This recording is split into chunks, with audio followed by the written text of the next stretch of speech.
오늘 미국에서는 아주 중요한 날입니다. Father's Day입니다. 아버지 날인데 아버님들 선물 받으셨습니까? 저는 받았습니다. 가정을 위해 늘 수고하시는 모든 아버지들에게 하나님의 평강과 축복이 함께 하시기를 기원합니다.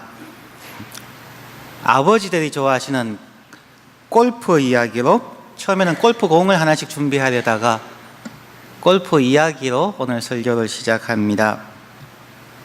외는 골프의 희망샷입니다. 원래 지난달입니다. 5월 6일 미국 노스캐롤라이나주 샬럿의 퀘일 할로 골프장에서 막을 내린 미국 프로골프 PGA 투어 웰스 파고 챔피언십 우승자는 미국인으로서는 최연소입니다. 데릭 언스트라고 하는 22살의 무명의 외눈, 한쪽 눈밖에 볼 수 없는 골퍼입니다.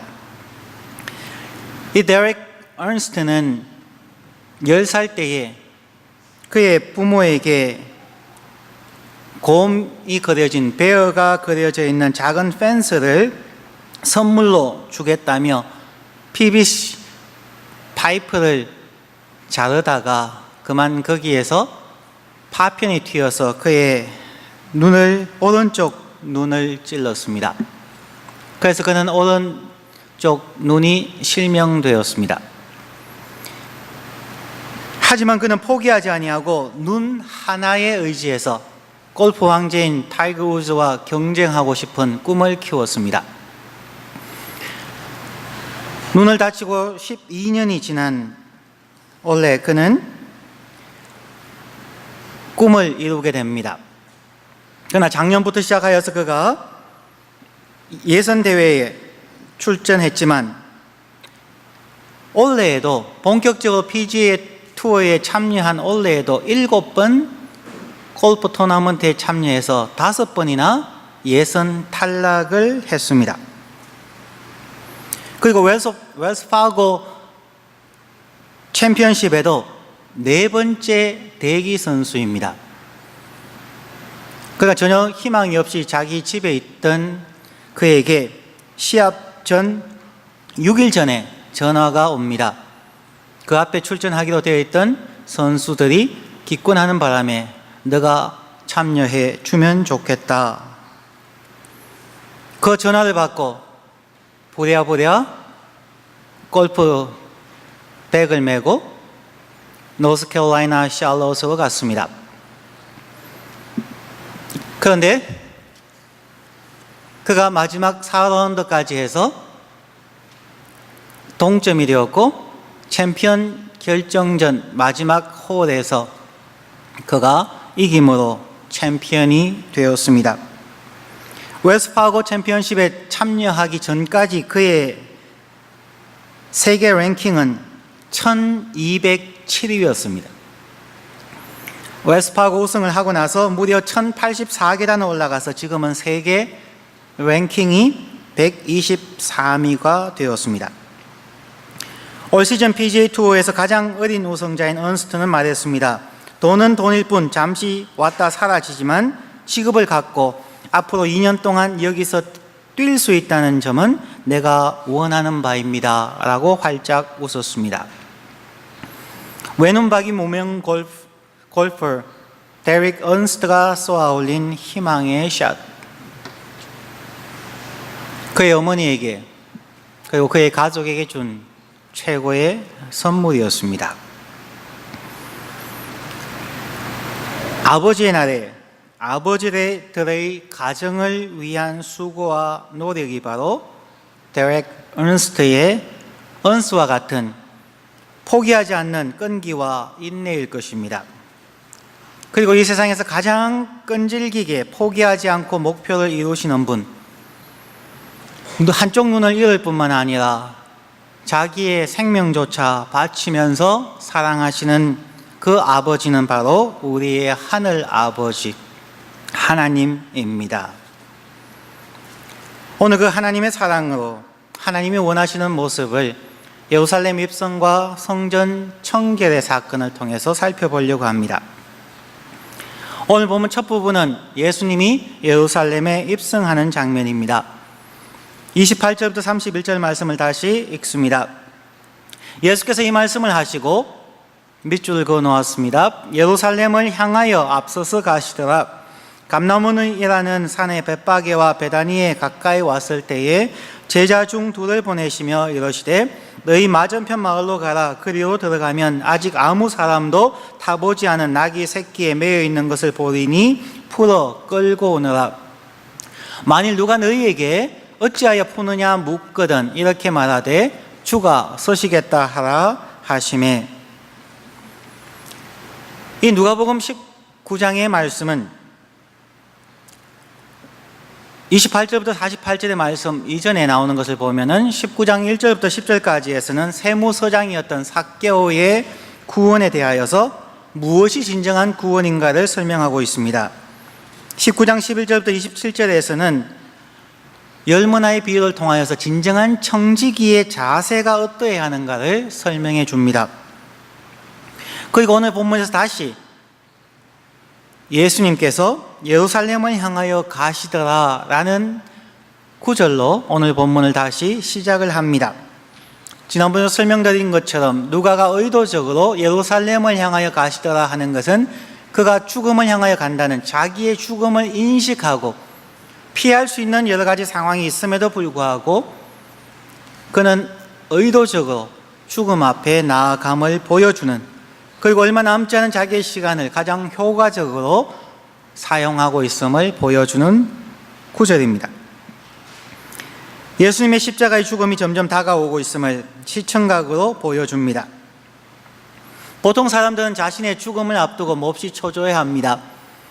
통계적으로 보면 많은 사람들이 갑자기 암입니다 혹은 불치병입니다 라고 하면은 거의 대부분의 사람들은 처음에는 그것을 거부합니다.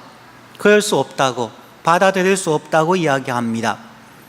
그리고 두 번째는 살기 위하여 어떠한 방법이든 찾아보려고 합니다.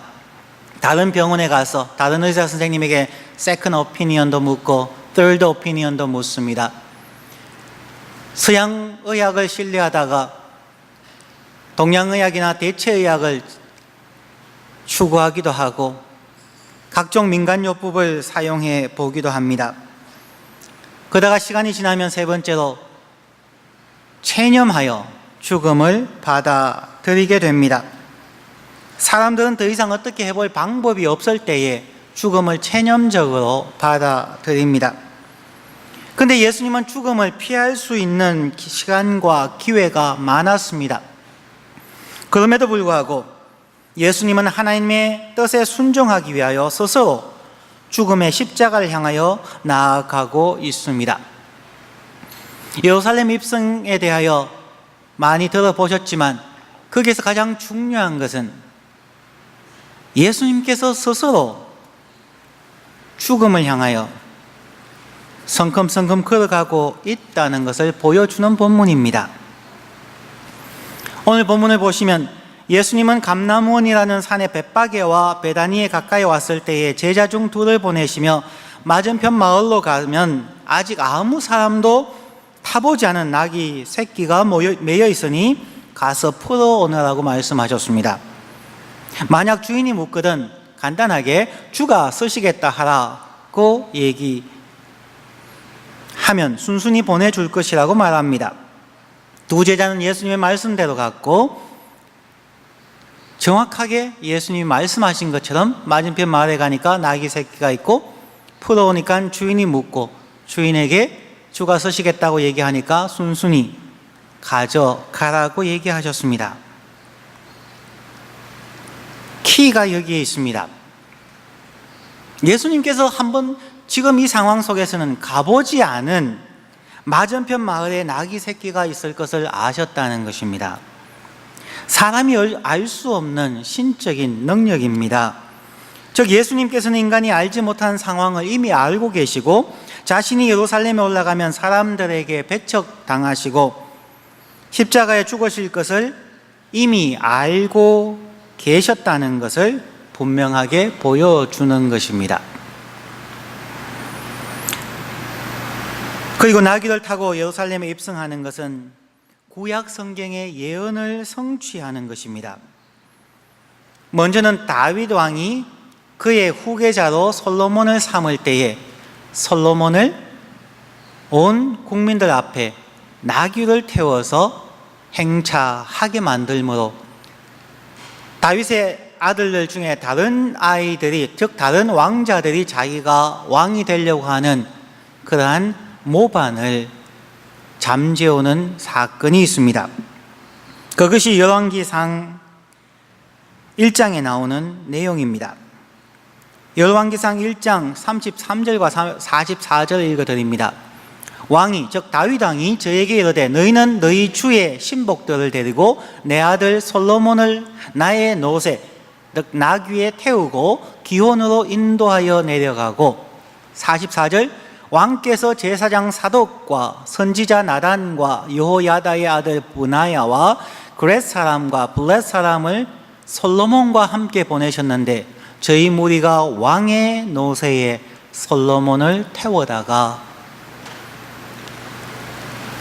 왕의 노새에 솔로몬을 태워가므로 그가 왕으로 등극할 것을 보여주는 장면입니다. 이 장면을 예수님께서 재현함을 통하여서 예수님께서 다윗의 왕좌에 다윗의 후손이요 다윗의 왕위에 오를 것임을 보여주는, 즉 구약의 예언을 성취하는 것을 보여줍니다. 두 번째는 스가랴서에서 나옵니다. 스가랴 9장 9절에서 스가랴는 예언합니다. 시온에 따라 크게 기뻐할지어다 예루살렘에 따라 즐거이 부를지어다 너의 왕이 너에게 임하나니 그는 공의로우며 구원을 베풀며 겸손하여서 나귀를 타나니 나귀의 작은 것 곧 나귀 새끼니라. 왕으로 오시는, 즉 다윗의 왕위에 오시는 분이 오는데 특별히 겸손하여서 전쟁을 통한 말이 아니라 겸손한 suffering servant로서 나귀 새끼를 타고 올 것임을, 평화의 왕으로 올 것임을 말씀하고 있습니다. 예수님은 분명하게 다윗 왕과 솔로몬의 사건을 통하여 그리고 스가랴 선지자의 예언을 통하여 이것이 이루어질 것임을 보여주기 위하여 이러한 퍼포먼스를 하게 됩니다. 그런데 누가는 그 다음에 재미나게 사용합니다. 사람들은 하나님의 말씀에 의지하지 아니하고 자기의 경험, 자기의 본 것을 의지한다는 것입니다. 오늘 보면 37절 말씀입니다. 이미 감람산에서 가는 편에까지 가까이 오심에 제자의 온 무리가 그 다음 밑줄을 쳐놓았습니다. 자기의 본 바 모든 능한 일을 인하여 기뻐하며 큰 소리로 하나님을 찬양하며, 그들이 기뻐하며 큰 소리로 하나님을 찬양했지만 그 근거가 다윗의 왕이요 스가랴가 예언한 평화의 왕으로 오시는 메시아가 아니라 자기들이 보았던, 자기들이 경험하였던, 자기들을 중심한 그들의 선입견에 의한 예수를 말하고 있는 것입니다. 오늘 장면 이전에 가장 최근에 일은 죽은 나사로를 살리신 일과 바디메오의 눈을 뜨게 해준 것일 것입니다. 그 외에도 오병이어를 통하여서 떡 5개와 물고기 2마리로 5,000명을 먹였거나 각종 병자를 치료해 주시고 심지어 죽은 자를 살리신 것을 자신들의 눈으로 보았고 자신들의 귀로 들었던 그 소문에 근거한 모든 능한 일을 인하여 기뻐하며 그 자기의 경험에 의해서 예수 그리스도가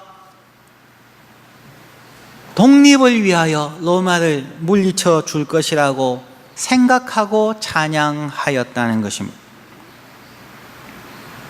자신의 경험을 의지하는 것이 얼마나 위험할 수 있는지를 보여줍니다. 성경에 근거한 믿음과 소망과 사랑이어야 합니다. 제자들과 따르던 무리들은 구약 성경의 예언을 기억하지 못했습니다. 자신들이 본 체험에 의지함으로 육체적으로 예수님의 근처에 근접한 거리에서 따르고 있었지만 생각은 예수님의 생각과 너무나 멀었다는 것입니다. 오늘날의 우리의 신앙도 마찬가지입니다. 우리가 성경을 많이 읽고 묵상함을 통하여 성경에 근거한 기독교 신앙인가? 아니면 우리의 체험, 우리가 들었던 어떤 기적, 능한 일에 의한 잘못된 기대를 가진 신앙인가를 생각해 보아야 합니다. 예수님은 오직 하나님의 말씀에만 근거했습니다. 사람들이 환호하고 찬양하는 그 가운데서도 그는 자기의 눈에 보이는 사람들의 환호와 갈채를 의지하지 아니하고 여전히 자기의 눈앞에 있는 십자가를 바라보며 오직 하나님의 말씀이 이루어지며 하나님의 뜻이 이루어지기를 원하는 단 하나의 마음을 가지고 그는 죽음 앞에 담담히 걸어가고 있었다는 것입니다. 예수님은 자기의 걸어가는 길이 어떤 길인지를 분명하게 알고 걸어가고 있었습니다. 그러나 사람들은 눈에 보이는 것을 원했습니다. 그러므로 예수님은 그 다음에 이어지는 말씀에서 너희가 눈에 보이는 것을 의지하게 되면 멸망할 것이라고 말합니다. 그것이 두 번째입니다. 예수님께서 예루살렘의 멸망을 예고합니다. 42절부터 44절 말씀입니다. 가라사대 너도 오늘날 평화에 관한 일을 알았다면 좋았을 뻔하였거니와 지금 너의 눈에 숨기었도다. 날이 이를지라 너의 원수들이 토성을 쌓고 너를 둘러 사면으로 가두고 또 너와 및 그 가운데 있는 너의 자식들을 땅에 메어치며 돌 하나도 돌 위에 남기지 아니하리니 이는 권고받는 날을 너가 알지 못함을 인함이니라 하시니라. 그런 눈에 보이는 기적을 의지하고 나아갔기에 멸망당할 것이라는 것입니다. 마치 여호수아를 따라서 이스라엘 백성들이 요단강을 건너고 그들의 노력이 아닌 하나님의 은혜로 여리고성을 돌고 여리고성이 무너졌을 때에 그들은 자기들을 의지하고 나아가다가 조그마한 아이성에서도 거의 멸망당하듯이 쫓겨오게 됩니다. 사람의 생각과 사람의 눈에 보이는 것을 의지하면 패배가 있을 뿐입니다. 예수님께서 예언하신 이 말씀들은 정확하게 AD 70년에 그대로 이루어졌습니다. 그들은 예수님이 혁명을 통하여서 로마로부터 유대를 독립시켜 주기를 원했지만 예수님이 죽고 나서 그들은 또 다른 그들의 꿈을 꿉니다. 그래서 AD 66년부터 그들은 예루살렘을 점령하고 독립을 선언하며 로마에서부터 독립하기를 원했습니다. 이 독립투쟁 때문에 로마의 황제는 로마의 정예 군대들을 예루살렘으로 급파합니다. 무려 4년 동안 예루살렘 성 안에서 항거합니다. 처음에는 아무도 밖에 못 나가게 애워싸고 있다가 먹을 것이 없어서 사람들이 사람 굶어 죽을 뿐만 아니라 심지어 어린아이를 먹는 일까지 있었다고 이야기합니다. 그리고 결국 로마 군대는 예루살렘 근처에 토성을 쌓고 토성 위에서부터 예루살렘 성을 공격하여서 완전히 파괴시키고 성경에 나오는 것처럼 자식들을 땅에 메어치며 돌 하나도 돌 위에 남기지 않는 그 날이 실제로 임하게 되었습니다. 왜 이런 일들이 일어났을까요? 예수님께서 44절에 이는 권고받는 날을 너가 알지 못함을 인함이라. 예수님께서 원하시는 저 구약 성경에서 예언한 그 메시아의 의미를 그들이 알지 못했고 그들의 본바, 그들의 경험에 의지했기 때문이라는 것입니다. 유대인들은 자신들의 모든 예물과 정성으로 만든 성전을 사랑했습니다. 황금으로 성전을 칠하고 각종 귀한 물건으로 성전을 장식하고 하나님께 제사를 드렸습니다. 그러나 예수님은 예배 드리는 사람들의 마음을 바라보았습니다. 마음 자세입니다. 예수님께서 42절에 말씀하신 너도 오늘날 평화에 관한 일을 알았다면 좋을 뻔하였거니와 라는 것은 매우 중요한 말입니다.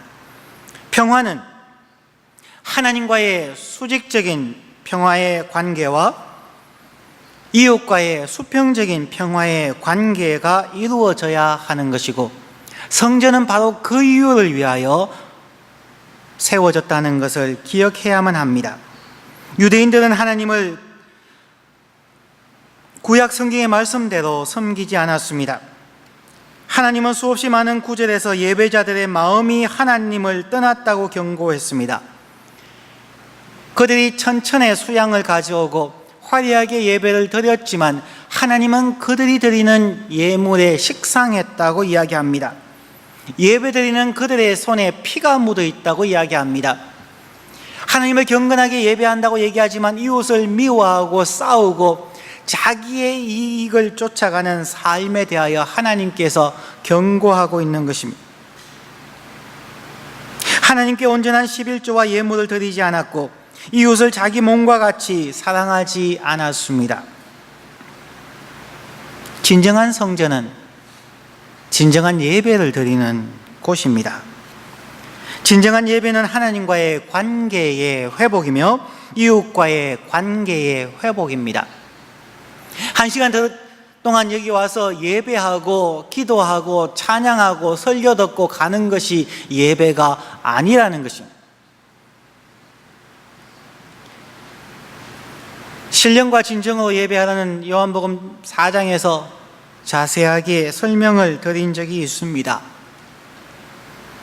영이신 하나님을 알고 의식하며 드리는 예배, 우리의 모든 것을 알고 계시는 그 하나님 앞에 드리는 예배이며 진리인 하나님의 말씀을 실천하며 살아가는 것이 예배라는 것입니다. 안식일을 거룩하게 지키라는 하나님의 명령에 대하여서 켈빈 대학교의 교수님들은 분명하게 해석합니다. 주일날 교회에서 예배 드리는 것만이 아니라 관계의 회복을 하는 날, 그것이 주일이라는 것입니다. 깨어지고 왜곡된 관계, 하나님과의 관계, 이웃과의 관계를 회복하는 것이 주일이며 그것이 성수주일의 의미라는 것입니다. 더 적극적으로 관계의 회복을 위하여 그러므로 평화의 왕으로 오신 예수님을 찬양하고 경배하며 예배하는 날이 되어야 합니다. 유대인들은 눈에 보이는 화려한 성전을 보았지만 하나님의 마음을 보지 못했다는 것입니다.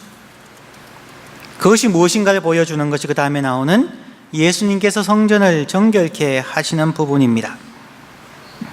45절과 46절 말씀입니다. 성전에 들어가사 장사하는 자들 내어 쫓으시며 저희에게 이르시되 기록된 바 내 집은 기도하는 집이 되리라 하였거늘 너희는 강도의 구려를 만들었도다 하시니라. 예수님은 성전에 들어가셔서 십자가에 달려 죽으시기 전에 성전을 먼저 정결하게 하셨습니다. 성전의 본래 모습으로 돌이키기를 원하셨습니다. 왜냐하면 이 성전은 예수 그리스도 자신의 몸이기 때문에 그렇습니다. 그는 얘기하기를 성전을 허물라 그리하면 3일 만에 내가 다시 일으킬 것이다. 사람들은 헤롯의 성전을 이야기하며 46년 동안 지었는데도 아직 완성되지 않았습니다 라고 얘기했지만 예수님은 자기의 몸된 성전이 죽은 지 사흘 만에 부활할 것을 설명하므로 자신이 성전임을 이야기합니다. 그러므로 그 성전이 예수 그리스도의 관계를 위하여 어떻게 건물인 성전도 정결케 되어야 함을 보여주는 사건입니다. 한 번의 사건으로 성전이 정결케 되지는 않겠지만 예수님은 분명하게 성전의 의미를 가르친 것입니다. 성전은 장사하는 곳이 아니고 외국인들을 핍박하는 장소가 아니라 기도하는 집이라는 것입니다. 유대인들은 처음에는 좋은 의도에서 먼 곳에서 양이나 소나 염소나 비둘기를 가져오는 자들이 오는 사이에 흠이 날 수 있으니까 성전 밖에서 그러한 예물들을 팔았습니다. 그러나 경쟁이 일어나게 되고 서서히 성전 안쪽으로 들어오면서 이방인들이 예배드리는 장소에서 장사를 하게 되었습니다.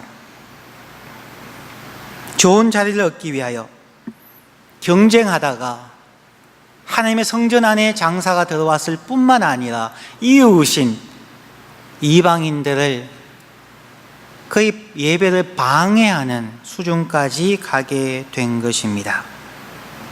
이방인들에 대한 업신여김이 있었음을 분명하게 보여줍니다. 성전은 하나님과 하나님의 백성들이 만나는 장소이며 이 성전에서는 예배를 통하여 하나님을 만나고 하나님의 뜻을 되새기며 하나님의 말씀에 순종을 결심하게 됩니다. 그리고 주일, 즉 예배는 관계의 회복이라는 것입니다. 그런데 유대인들은 죄를 회개하고 하나님의 거룩하심과 영광 앞으로 나아가는 겸손한 모습이 아니었습니다.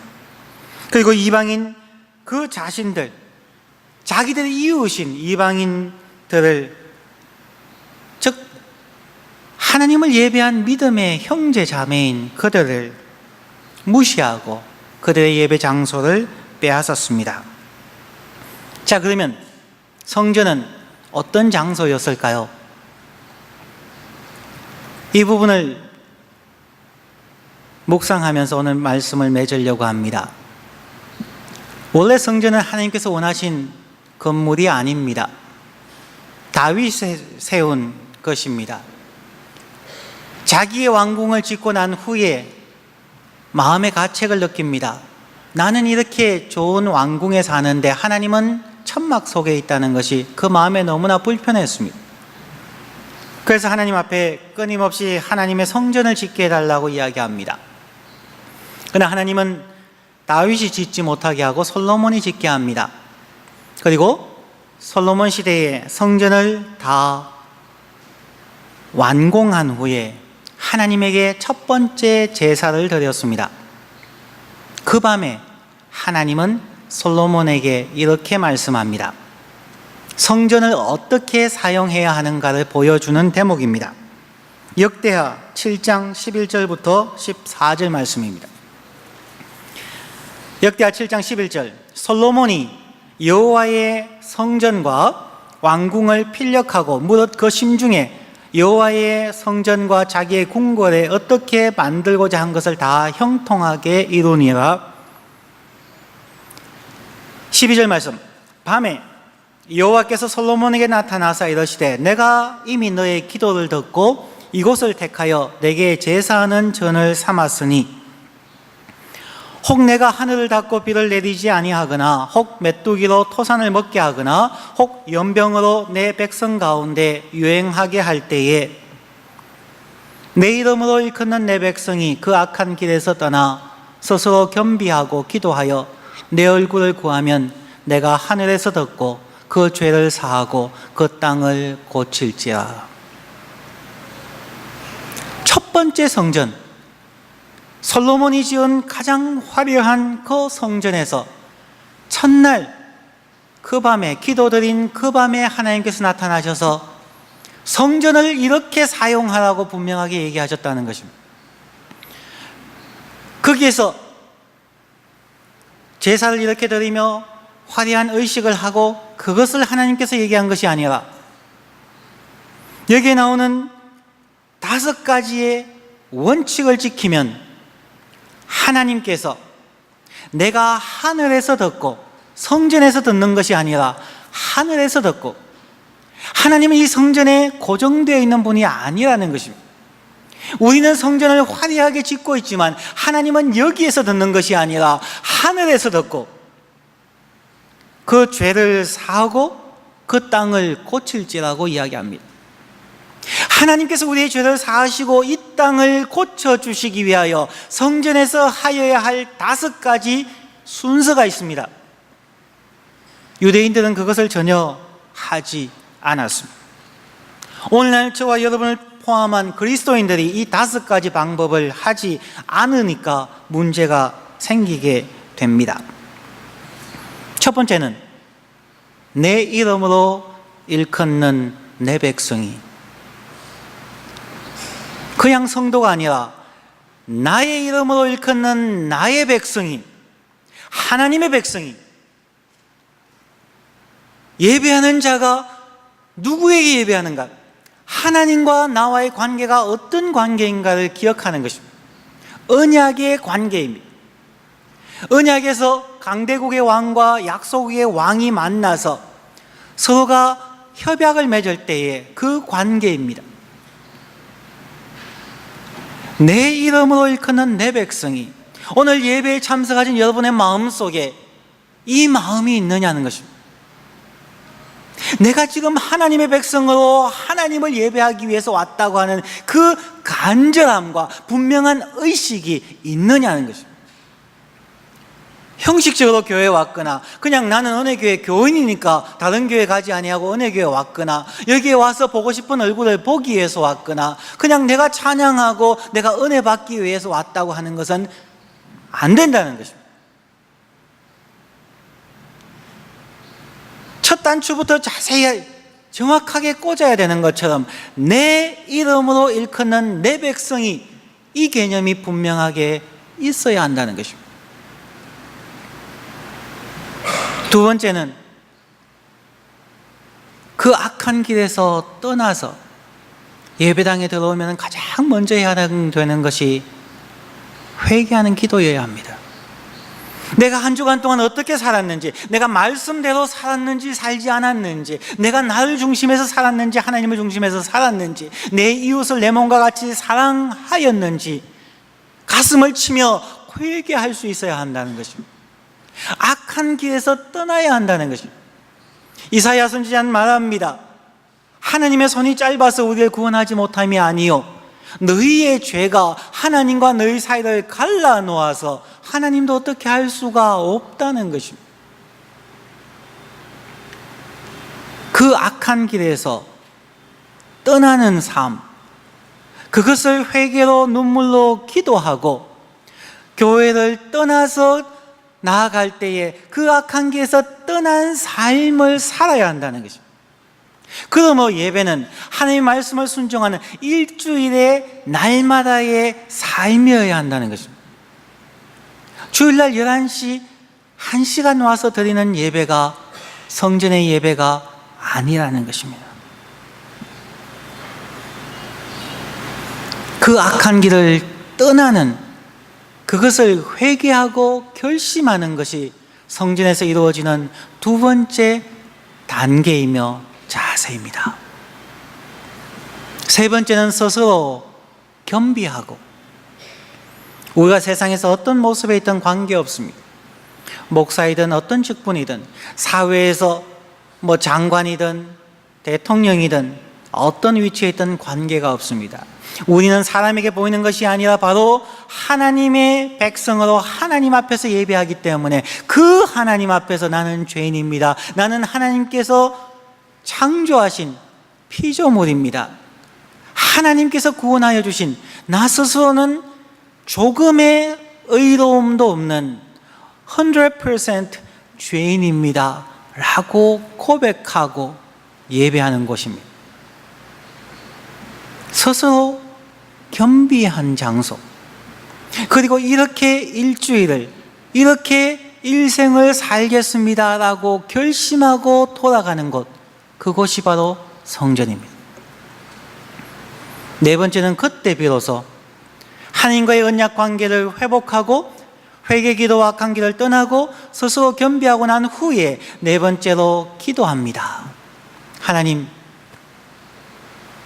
저의 구할 것은 이것입니다. 보통 기도를 ACTS라고 많이 얘기하죠. A는 adoration, 경배하고, C는 confession, 우리의 죄를 회개하며, T는 Thanksgiving, 감사하고, S는 Supplication, 간구합니다. 그 기도 속에 앞에 나오는 부분들이 포함되어지죠. 이 네 가지의 단계를 앞에서부터 언약을 회복하고 악한 길을 떠나며 회개하며 스스로 겸비해서 자기가 하나님 앞에서 누구인가를 분명하게 깨닫고 난 후에 하나님 앞에 기도하고, 다섯 번째로 하나님의 얼굴을 구하면, 하나님의 영광을 구하면, 앞으로의 삶이 하나님의 영광과 하나님의 말씀을 순종하며 살겠습니다 라고 하는 하나님의 영광을 구하는 것이면, 이 다섯 가지 단계가 이루어졌을 때에 비로소 하나님은 하늘에서부터 우리의 예배를 듣고, 우리의 기도를 듣고, 우리의 죄를 사하시고, 우리의 가정과 직장과 이 땅을 고쳐 주실 것이라 말씀합니다.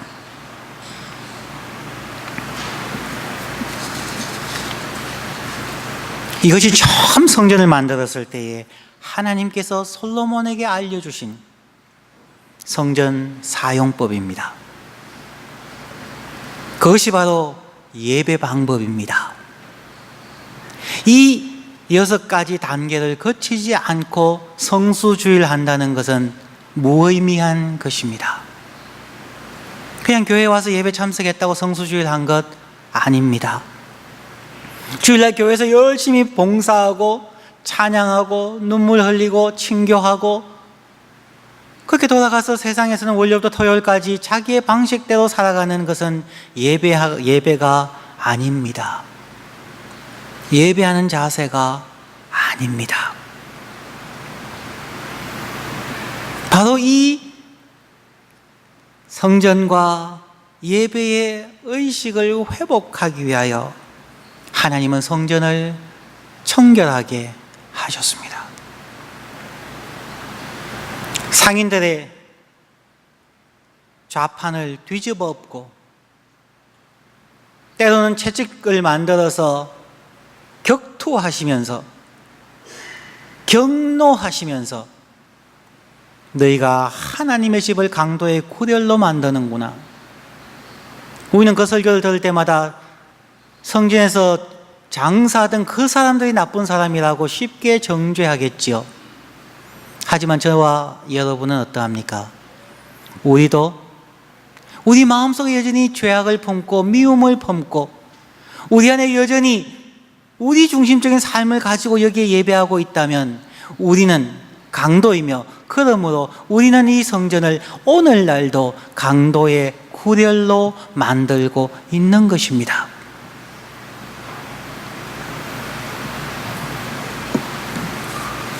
성전은 바로 이렇게 하나님과 하나님의 백성들이 관계를 회복하는 장소입니다. 더 나아가서 이 성전과 예배를 통하여서 하나님과의 관계의 회복 때문에, 그 하나님을 두려워하는 공경하는 마음 때문에 이웃을 내 몸과 같이 사랑하기 위하여 관계를 회복하는 장소입니다. 예수님은 바로 이러한 성전의 회복과 관계의 회복을 위하여 이 땅에 오셨습니다. 그런데 우리는 죄인이기 때문에 그것을 할 수가 없는 것을 아시고, 하나님은 당장 그들에게 그들의 건강을 채워주고 먹을 것을 주는 것에 만족하지 아니하시고 죄값을 지불하기 위하여 지금 예루살렘으로 올라가고 계신다는 것입니다. 십자가를 향하여 사람들의 소리에 귀 기울이지 아니하고 오직 하나님의 마음, 하나님의 열심, 하나님께서 세우신 십자가의 죽음을 향하여서 뚜벅뚜벅 걸어가고 계신다는 것입니다. 오늘 주일 주의 전에 나와 예배하는 사랑하는 성도 여러분, 바로 이 의미를 깨닫고 예루살렘의 입성의 의미와 성전을 청결하게 하신 예수님의 본 마음을 깨닫고 하나님의 성전을 사랑하시고 예배를 사랑하며 성경대로 예배드리는 우리 모든 성도님이 되시기를 주님의 이름으로 축원드립니다. 기도하겠습니다.